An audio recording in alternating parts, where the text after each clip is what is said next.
कहानी की शुरुआत में हम एक बहुत ही खतरनाक एस्ट्रॉइड को देखते हैं जो धरती से टकराने वाला है। उससे बचने के लिए इंसानों ने न्यूक्लियर मिसाइल से उसके ऊपर हमला कर दिया। इन सारी मिसाइलों से ये एस्ट्रॉइड तो तबाह हो गया, लेकिन न्यूक्लियर रेडिएशन से भरे हुए उसके कण धरती पर आकर गिरे, जिससे सभी ठंडे खून वाले जीव जैसे चींटियां, मकड़ियां, सांप, छिपकली, इन सब के डीएनए में बदलाव आने लगे और इन सभी जीवों का आकार कई गुना बढ़ गया। 1 साल से चल रही इस लंबी लड़ाई में ज्यादातर बड़े जीव मारे गए। साथ ही इस युद्ध में मिलिट्री के साथ साथ गोलियां और बंदूकें भी खत्म हो गई। लगभग 95% इंसान खत्म हो गए और बचे हुए लोग जमीन के अंदर बने अंडरग्राउंड बंकर्स में रहने के लिए मजबूर थे। ये कहानी उन्हीं बचे हुए लोगों में से एक लड़के जोल की है। जोल की कहानी की शुरुआत हुई जब वो अपनी गर्लफ्रेंड एमी के साथ अपनी गाड़ी में कुछ निजी पल बिता रहा था, पर तभी अचानक आसमान से उस एस्ट्रॉइड के पार्टिकल्स उनके शहर की तरफ गिरने लगे, जिसके बाद एक बहुत बड़े कीड़े ने उनके शहर पर हमला कर दिया। ये देखकर वो दोनों अपने घर की तरफ भागे। वहाँ देखा कि सब लोग शहर छोड़कर जाने की तैयारी में हैं। तभी एमी और जोल को अलग होना पड़ा। जाने से पहले जोल ने एमी से कहा कि वो उसे जल्द ही ढूंढ लेगा। जाते वक्त रास्ते में जोल का परिवार इन जीवों के हमले में फंस गया। जोल तो गाड़ी से निकल गया, लेकिन उसके माँ बाप अंदर ही फंसे रह गए। अपने आखिरी लम्हों में जोल की माँ ने उससे भागने को कहा। ना चाहते हुए भी जोल जैसे ही वहाँ से आगे गया, एक विशालकाय जीव ने उनकी गाड़ी पर पैर रख दिया। अपने माँ बाप को अपनी आंखों के सामने मरता देख जोल सुन्न रह गया। आसपास के लोगों ने जोल को पकड़कर वहाँ से ले जाने के लिए गाड़ी में बैठाया, लेकिन जोल इस हादसे से उभर नहीं पाया। इस हादसे को अब 7 साल बीत चुके हैं। जोल अब उन्हीं लोगों के साथ है जिन्होंने उसकी जान बचाई थी। इस बंकर में सभी अपने अपने पार्टनर्स के साथ रहते हैं, सिवाय जोल के। जोल अभी भी अपने माँ बाप के हादसे से उभर नहीं पाया था और उसकी घबराहट के चलते उसे बाहर नहीं भेजा जाता था, और तब से उसके अंदर एक घबराहट बैठ गई थी। जैसे ही वो इन जीवों को देखता तो सुन्न रह जाता, कुछ भी कर नहीं पाता था। उसकी इसी घबराहट के चलते उसे कभी बाहर नहीं भेजा जाता था। जोल बंकर के अंदर ही सबके लिए खाना बनाता, साफ सफाई करता, और पिछले 7 साल से वो अपनी जिंदगी ऐसे ही काट रहा था। अभी एक दिन उनके बंकर में एक बहुत बड़ी चींटी घुस गई। ग्रुप के सभी आदमी उससे लड़ने के लिए तैयार हो गए। जोल भी इस लड़ाई का हिस्सा बनना चाहता था, लेकिन बाकी लोगों ने जोल को आने से मना कर दिया।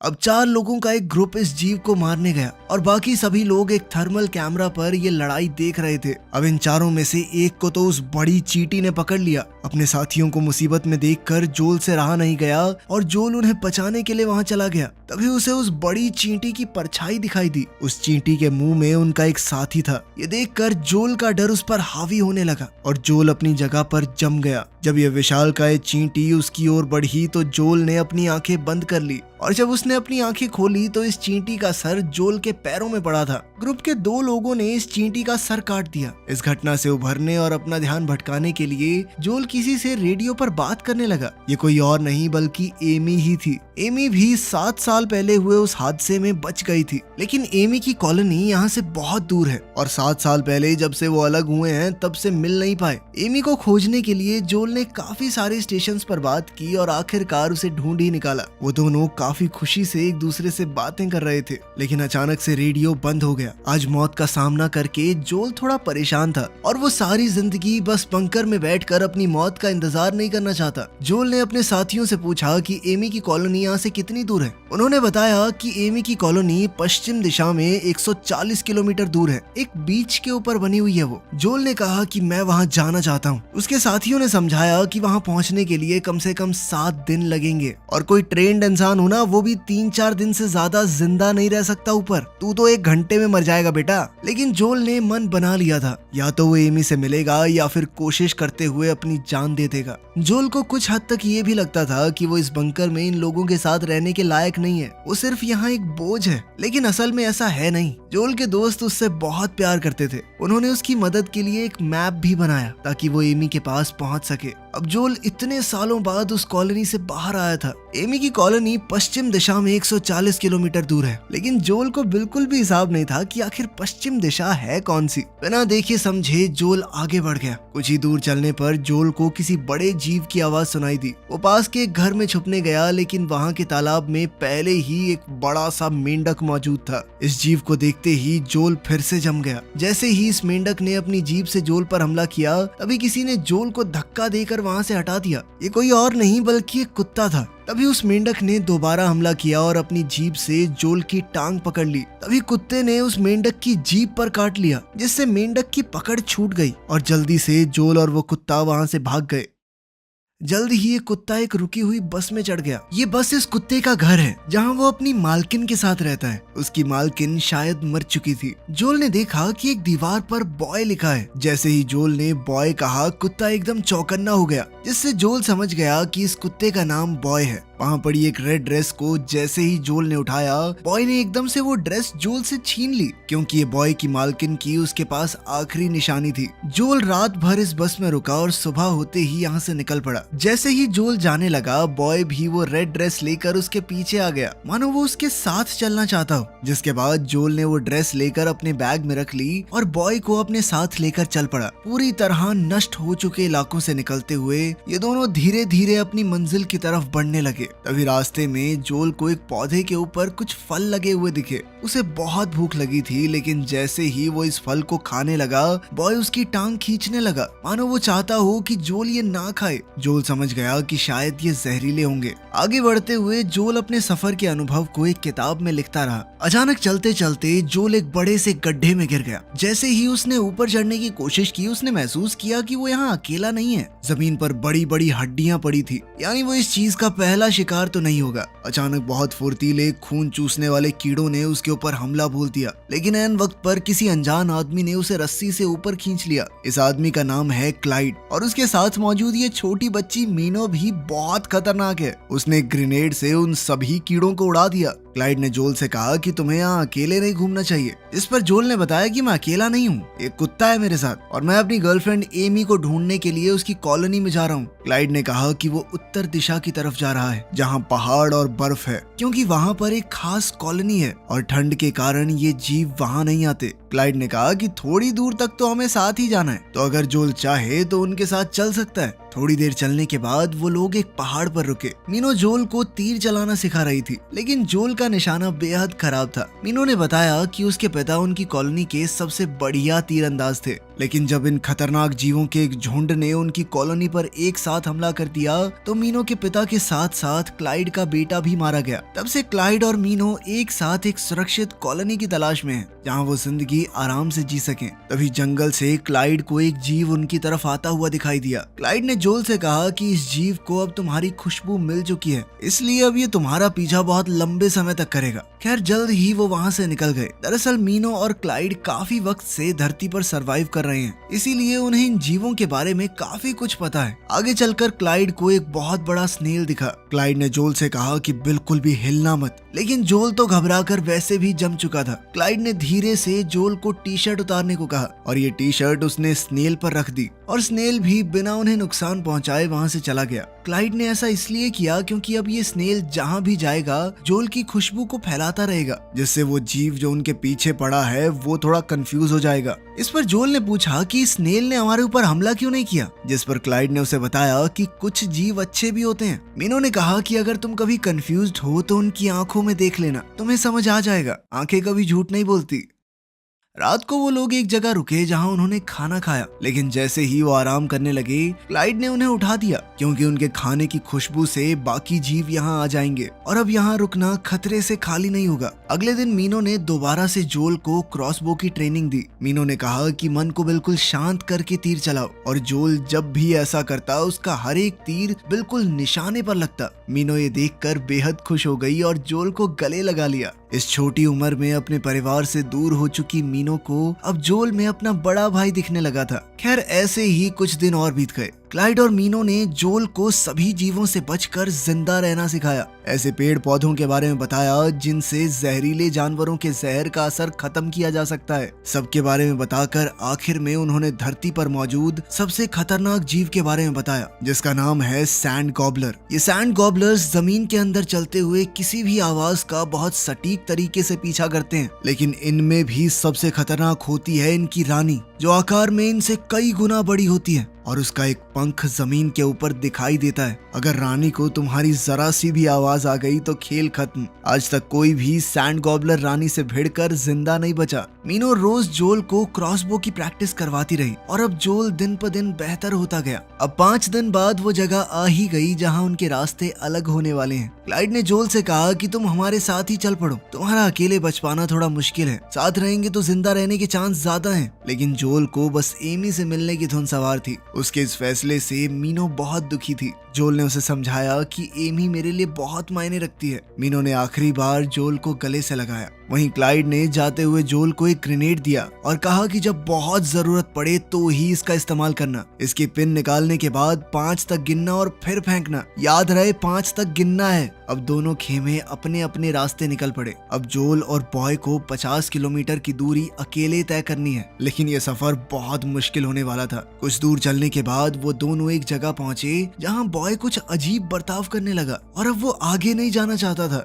डर के मारे वो एक पेडल बोट के नीचे छुप गया। जोल बॉय को बाहर निकलने के लिए बोल ही रहा था कि तभी जोल के पैरों के नीचे से कई सारे पैर निकलते हैं। ये एक बहुत बड़ा सेंटीपीड था। जोल ने डरते हुए अपनी क्रॉसबो निकाली, लेकिन ये जीव जोल के बहुत पास आ गया। वो अपनी पूंछ से जोल को पकड़ने ही वाला था कि तभी बॉय के भौंकने से वो डर गया और अपनी पूंछ से जोल पर हमला करके उसे बहुत दूर फेंक दिया। अब इस जीव ने बॉय को मारने के लिए बोट को हर तरफ से घेर कर उसे पलट दिया। वहीं जोल की आंखों के सामने फिर से अपने माँ बाप को खोने का वो दृश्य चलने लगा। लेकिन इस बार जोल जमा नहीं। वो अपने डर पर काबू पाते हुए उठ खड़ा हुआ और क्रॉसबो से इस जीव की तरफ तीर चलाया। ये तीर इस जीव की गर्दन पर जा लगा, जिससे वो गुस्से में बौखला गया। अब बॉय को छोड़कर वो तेजी से सीधा जोल की तरफ आया, लेकिन ठीक वक्त पर जोल ने तीर चला दिया जो सीधा इस जीव के सर पर जा लगा। जोल के इस हमले से वो एक ही बार में ढेर हो गया। जोल डर से कांप रहा था। उसे यकीन नहीं हो रहा था कि उसने सच में इतने बड़े जीव को मार दिया। तभी जोल को बॉय दिखा और बॉय भागता हुआ जोल के पास आया। जोल अपने माँ बाप को चाहे ना बचा पाया हो, लेकिन आज उसने अपने डर पर काबू पाकर बॉय की जान तो बचा ली।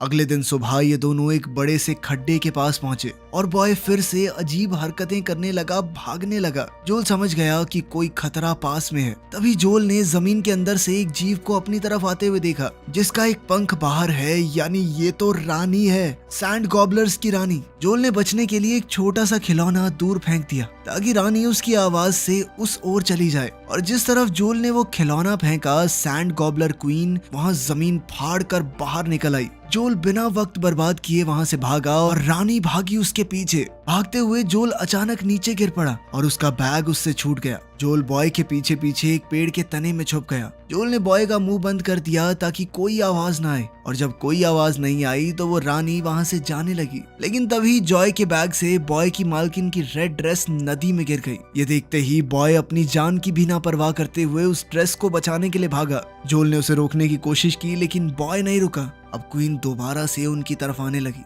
बॉय को बचाने के लिए जोल अपने बैग की तरफ भागा और वो ग्रेनेड निकाला। पिन निकाल कर जोल जैसे ही 5 तक गिनने लगा, ग्रेनेड उसके हाथ से फिसल गया। जैसे ही जोल ग्रेनेड उठाने लगा, क्वीन वहां आ गई और जोल पर अटैक कर दिया। लेकिन जोल ने वो ग्रेनेड जल्दी से हड़बड़ाकर क्वीन के मुंह में डाल दिया और खुद नदी में कूद गया। उसके इस हमले से क्वीन के चीथड़े उड़ गए। जोल खुशी से पागल हो गया, लेकिन वो बॉय से बहुत नाराज था। जैसे ही जोल पानी से बाहर निकला, उसने देखा कि लीच जैसे कुछ जीव उसके पूरे शरीर पर चिपक चुके हैं। घबराकर जोल इन लीचेस को एक एक करके अपने शरीर से निकालने लगा। साथ ही वो इस पूरी घटना के लिए बॉय को जिम्मेदार मानता है। जोल बॉय को डांट रहा था कि इस घटिया सी ड्रेस की वजह से हम दोनों की जान चली जाती। बॉय इस बात पर नाराज हो गया और जोल को अकेला छोड़कर चला गया। जल्द ही जोल लीचेस के जहर से लड़खड़ाने लगा। जहर की वजह से उसे भ्रम होने लगी, चीजें दिखने लगी। इस मदहोशी की हालत में वो थोड़ी दूर जाकर बेहोश हो गया। तभी उसे वो पौधा दिखा जो जहर को काट सकता है। जोल ने जल्दी से वो पौधा खा लिया और नशे की हालत में आगे बढ़ने लगा, लेकिन उसके अंदर ज्यादा चलने की हिम्मत नहीं थी।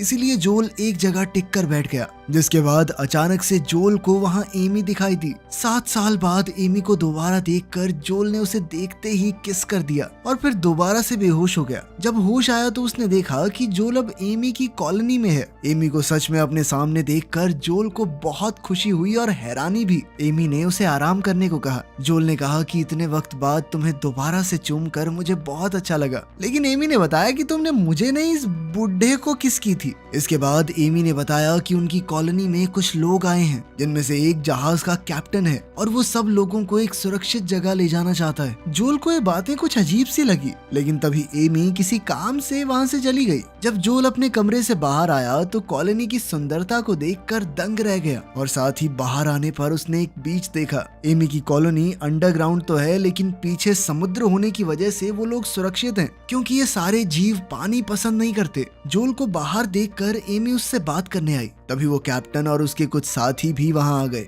एमी ने कैप्टन से जोल का परिचय करवाया और बताया कि ये 7 दिन का सफर तय करके यहाँ पहुंचा है। कैप्टन इस बात से काफी इम्प्रेस हुआ और उसने बताया कि पहले वो आर्मी में था और अब बचे हुए लोगों को अपनी शिप से एक बेस पर ले जाता है, जहाँ वो इन खतरनाक जीवों से दूर आराम से जिंदगी काट सकते हैं।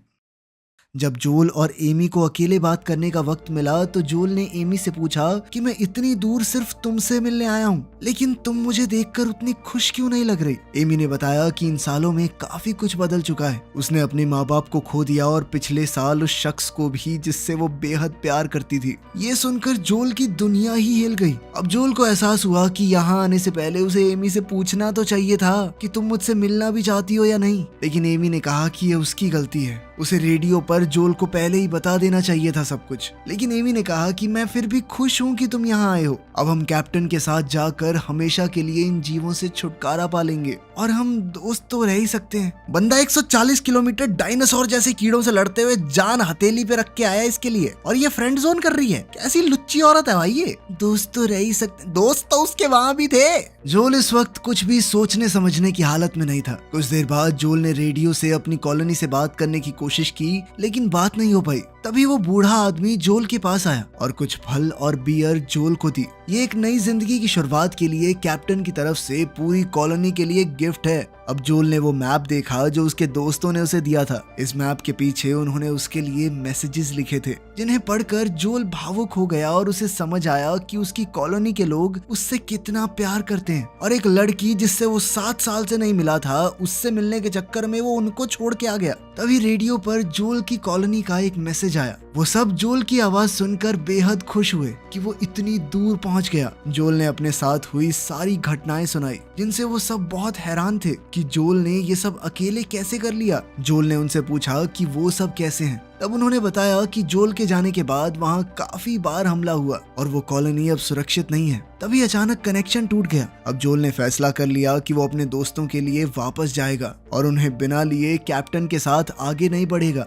तभी अचानक जोल की नजर उन फ्रूट्स पर पड़ी जो उसे दिए गए थे। उन्हें देखकर जोल को कुछ याद आने लगा। जोल ने अपनी किताब खोलकर देखा कि ये तो वही फ्रूट हैं जिसे खाने के लिए बॉय ने मना किया था उसे। ये देखते ही जोल एमी के पास भागा, लेकिन बाहर सभी इन फ्रूट्स के नशे में झूम रहे थे। जोल ने एमी को समझाने की कोशिश की, लेकिन एक एक करके सभी लोग बेहोश होने लगे। तभी डायना ने पीछे से जोल पर हमला कर दिया। जब जोल होश में आया तो उसने देखा कि कॉलोनी के सभी लोग बंधे हुए थे। दरअसल इस कैप्टन का यही काम है, वो अलग अलग कॉलोनीज में जाकर वहाँ के लोगों का खाने पीने का सामान चुराते हैं। कैप्टन ने कहा कि जहाज को चलाने के लिए फ्यूल कहाँ से लाएं, इसलिए उन लोगों ने एक बहुत बड़े केकड़े को पकड़ रखा था जो उनके जहाज को खींचता है, और बदले में ये लोग जिन कॉलोनीज को लूटते हैं उनके लोगों को केकड़े का खाना बना देते हैं। जैसे ही कैप्टन ने रिमोट का बटन दबाया, एक काला साया समुद्र से उनकी ओर बढ़ने लगा। सभी लोग वहाँ से भागने की कोशिश करने लगे। तभी एमी ने पूरी ताकत से अपने हाथ खोलने की कोशिश की और वो कामयाब भी हो गई। इसी के साथ उसने जोल को भी छुड़ा लिया। एमी ने कहा कि मैं इन 3 लोगों से निपटती हूँ, तुम इस केकड़े को संभालो। अब एमी गेट का टुकड़ा लेकर उनमें से एक आदमी की तरफ गोलियों से बचते हुए भागी और उस पर हमला कर दिया, जिसके बाद वो दोनों ही बेहोश हो गए।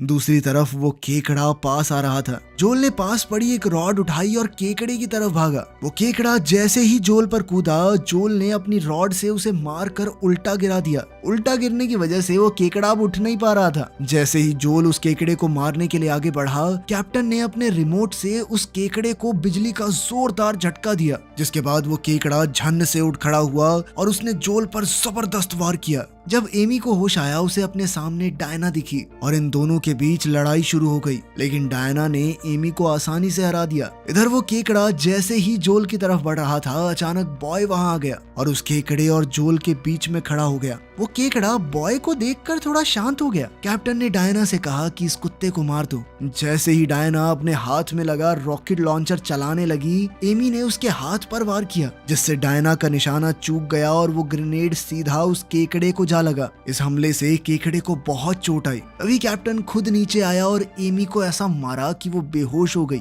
उधर ग्रेनेड लगने से वो केकड़ा बहुत गुस्से में आ गया था और वो कैप्टन को ही मारने उसकी तरफ बढ़ने लगा, लेकिन कैप्टन ने फिर से उसे शॉक दे दिया और वो केकड़ा फिर से जोल की तरफ मुड़ गया। उधर जोल ने बॉय को एमी के पास जाने को कहा उसकी सुरक्षा के लिए। बॉय ने किसी तरह एमी को जगाने की कोशिश की। मौका देखते ही वो तीनों चोर वहां से निकल लिए और ये जीव अब जोल के ऊपर एक के बाद एक हमला कर रहा था। तभी एमी को होश आया और उसने अपने सामने पड़ी ग्रेनेड गन उठा ली। अब इस जीव ने जोल को उसकी टांग से पकड़ लिया। जोल ने एमी से वो गन मांगी। जल्दी से एमी ने उसे बंदूक दी और जोल ट्रिगर दबाने ही वाला था, पर तभी उसने केकड़े की आंखों में देखा। जोल को अचानक मीनो की बात याद आई कि किसी भी जीव की आंखों में देखकर बताया जा सकता है कि वो बुरा है या नहीं। इस जीव की आंखों में जोल को सिर्फ दर्द दिखाई दिया जो उस चेन से हो रहा था, जिसकी मदद से उसे बार बार शॉक दिया जा रहा है। जोल ने चेन की तरफ निशाना लगाया और केकड़े को आजाद कर दिया, जिसके बाद केकड़े ने जोल के ऊपर बिल्कुल हमला नहीं किया।